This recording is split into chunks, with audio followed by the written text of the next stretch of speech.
Hello વિદ્યાર્થી મિત્રો, કેમ છો બધા? તો તમને લોકોને ભણવાની મજા આવતી હશે, ખરું ને? તો આજે આપણે પાઠ ભણીશું નંબર 4, સોચ અપની અપની. પ્રકાર છે ચિત્રપાઠ. તો તરત જ પૂછશો કે ટીચર આપણે ચેપ્ટર 1 પર ચિત્રપાઠ ભણી ચૂક્યા છીએ. તો તમે સાચા છો. હા, આપણે ચેપ્ટર 1 ચિત્રપાઠ ભણી ચૂક્યા છીએ અને આ પણ છે ચિત્રપાઠ. પણ બંને ચિત્રપાઠમાં તફાવત છે, કારણ કે ચેપ્ટર 1 ચિત્રપાઠમાં આપણે શીખ્યા यातायात के साधनों के नाम और फूलों के नाम, અને સાથે સાથે આપણે ચિત્રોનું જે વર્ણન હતું તેના વિશે ચર્ચા કરી અને તેને લગતા પ્રશ્નોના જવાબો આપ્યા. પરંતુ આજે જે પાઠ ભણીશું સોચ અપની અપની, એ પાઠમાં ચિત્રને આધારે આપણે જવાબ તો આપીશું, પરંતુ સાથે સાથે આપણી સોચ પણ એમાં ઉમેરીશું. એટલે કે જે વ્યક્તિ આપણને દેખાઈ રહ્યું છે એ વ્યક્તિ શું વિચારી રહ્યું હશે તેની પણ આપણે ચર્ચા કરીશું. એટલે કે આપણા વિચારો આ ચિત્રના આધારે પ્રગટ કરીશું. ખરું ને? મજા આવશે. તો પહેલાં આપણે પાઠ્યપુસ્તકના આધારે ચિત્ર જોઈશું અને ચિત્રની ચર્ચા કરીશું. ત્યારબાદ આપણે આપણા વિચારો પ્રગટ કરીશું. તો ચલો પહેલાં પાઠને આધારે ચિત્ર જોઈએ. બરોબર? पाठ 4, सोच अपनी अपनी. तो आपके स्क्रीन पर एक चित्र दिखाई देता है. इस चित्र में आपको बहुत कुछ दिखाई देता होगा. बहुत सारी क्रिया होते हुई दिखाई देती होगी. लेकिन ये क्यों हो रहा है, ये भी हमारे लिए जानना बहुत ज़रूरी है, क्योंकि हमारे पाठ का नाम है सोच अपनी अपनी. हमें अपनी बुद्धि शक्ति का उपयोग करके ये क्यों हो रहा है इसके बारे में हमारे विचार प्रकट करने हैं. इससे क्या होगा? तो इससे हमारी विचार शक्ति का विकास होगा. पहले हम चित्र को देखेंगे. इसमें जो क्रियाएं हो रही है उसके बारे में बात करेंगे. उसके आधार पर जो प्रश्न है उसके जवाब देंगे. लेकिन उसके बाद हम इस चित्र में जो हो रहा है उसके बारे में अपने विचार के आधार पर प्रश्नों के जवाब देंगे. यानी जो दिखाई नहीं देता उसके बारे में हम जवाब देंगे. बरोबर? तो हम पहले इस चित्र में क्या दिखाई देता है ये देखते हैं. तो ये एक सुंदर गांव का चित्र है. बरोबर? इसको देख के पता चलता है कि ये एक छोटा सा गांव है. दूर पहाड़ दिखाई देते हैं और इस पहाड़ के पीछे से सूरज दादा निकलते हुए दिखाई देते हैं. यानी कि सूर्योदय हो चुका है, सुबह हो चुकी है. सुबह होते ही पक्षी अपने घोंसले से निकल पड़ते हैं और शायद वह कहाँ निकल पड़ते होंगे? दाना चुगने के लिए. तो हमें इस चित्र में ये पक्षी दिखाई देते हैं जो हवा में उड़ रहे हैं. उसके अलावा हमें क्या दिखाई देता है? तो ये गांव बहुत छोटा लगता है. यहाँ सिर्फ 5 मकान ही दिखाई देते हैं और एक मंदिर. बरोबर? तो हमें यहाँ पे 5 मकान, 5 घर और एक मंदिर दिखाई देता है. उसके बाद हमें 2 नारियल के पेड़ दिखाई देते हैं. बरोबर?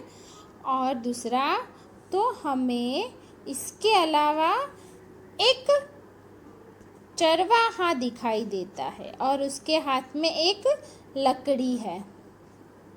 उसके साथ उसकी कितनी गाय है. ये अपनी गायों को चराने के लिए निकला होगा.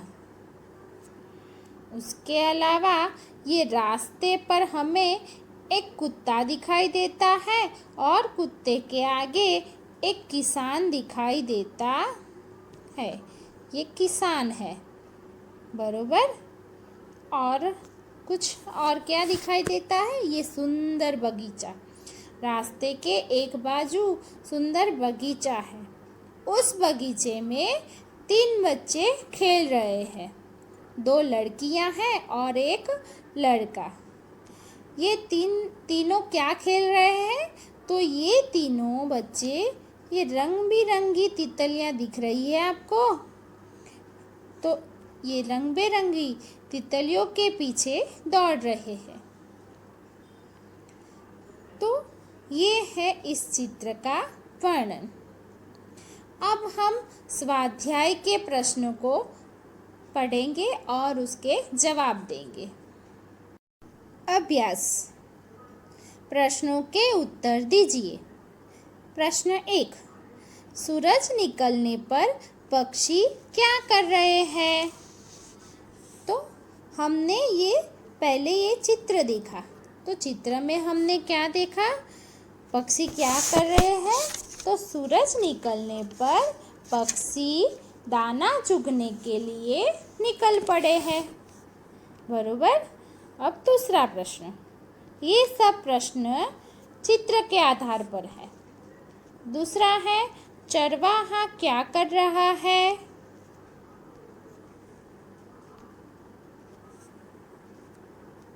तो चरवाहा अपनी गाय को लेकर चराने जा रहा है। अब तीसरा प्रश्न, नारियल के कितने पेड़ हैं? तो ये भी हमने पहले देख लिए कि नारियल के 2 पेड़ हैं। अब तीसरा प्रश्न, चित्र में घर कितने हैं? इसके बारे में भी हमने चित्र पढ़ते हुए देख लिया था कि चित्र में 5 घर है, 1 2 3 4 और 5 घर है। आगे, बच्चे बगीचे में क्या कर रहे हैं? तो बच्चे बगीचे में तितलियों के पीछे दौड़ रहे हैं। चरवाहे के हाथ में क्या है? चरवाहे के हाथ में लकड़ी है, जो हमने पहले बात कर ली है। अब जो प्रश्न है वो हमारी सोच पर आधार है, बरोबर। तो इसका जवाब मैं भी अलग दे सकती हूँ, आप भी अपनी सोच के आधार पर अलग जवाब दे सकते हो। तो पहला प्रश्न है, चरवाहे क्या सोचते होंगे? तो हमारे चित्र में एक चरवाहा दिया है, लेकिन ये प्रश्न है कि जब चरवाहे अपने गाय को लेकर चराने के लिए निकलते होंगे तब क्या सोचते होंगे? तो इसका जवाब हम अपनी तरफ से दे सकते हैं। जैसे कि चरवाहा ये सोच रहा होता है कि मैं अपनी गाय को कहाँ चराने ले जाऊँ आज। ये भी सोच रहा होगा कि नदी की ओर ले जाऊँ या जंगल की ओर। वो अपने बारे में भी सोच रहा होगा, अपने परिवार के बारे में भी सोच रहा होगा। वो ये भी सोच रहा होता है कि मैं शाम को कब लौटूंगा। तो वो कुछ भी सोच सकता है। वैसे ही दूसरा प्रश्न, सूरज निकलने पर क्या क्या होता है? तो आप सबने तो ये देखा ही है और इस चित्र में भी देखा है, अपने घर में तो देखते हो और इस चित्र में भी देखा कि सूरज निकलने पर क्या होता है। तो पक्षियाँ दाना चुगने के लिए निकल पड़ती है, चरवाहे अपने गाय को लेकर चराने के लिए निकल पड़ता है, किसान अपनी खेत में काम करने के लिए निकल पड़ता है। फिर ये सभी फूल खिलते हैं। तो इस प्रकार पूरा संसार चेतना से भर जाता है। सुबह सुबह हमको अगर नज़दीक मंदिर हो तो मंदिर का घंटनाद भी सुनाई देता है। तो ये सब हो सकता है। आगे, तुम बगीचे में होते तो क्या करते?